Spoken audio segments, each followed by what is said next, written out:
নমস্কার, আমি রিমঝিম।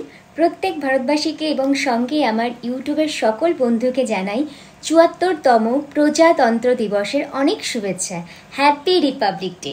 এই ভিডিওটার শুরুতে তোমরা যে ডান্সের ক্লিপটা দেখলে ছোট্ট করে, সেটা ফুল ডান্স, মানে এই ১ মিনিট মতন আমার নতুন যে চ্যানেলটা রয়েছে অ্যাক্ট্রেস রিমঝিম শর্টস, তো সেখানে কিন্তু আপলোড করা আছে, তোমরা গিয়ে একবার দেখে নিও। আজ তো রিপাবলিক ডে ঠিকই, কিন্তু দুদিন আগেই আমাদের রিয়েল হিরোর বার্থডে গেছে, মানে নেতাজি সুভাষচন্দ্র বোসের বার্থডে গেছে। তো আমরা বাড়িতে একটা ছোট্ট করে সেলিব্রেট করেছিলাম, সেটা এখন এই ভিডিওতে তোমাদের সাথে শেয়ার করবো। চট করে দেখে নাও। তো ২৩শে জানুয়ারির দিন রাত্রেবেলা ঘুমু ঘুমু চোখে ঠিক ১২টার সময় আমরা নেতাজি সুভাষচন্দ্র বোসের জন্মদিন পালন করলাম। তো আমাদের সকলের তরফ থেকে ওনাকে জানাই শত কোটি প্রণাম এবং সম্মান, এবং তার সঙ্গে অনেক ভক্তি। জয় হিন্দ।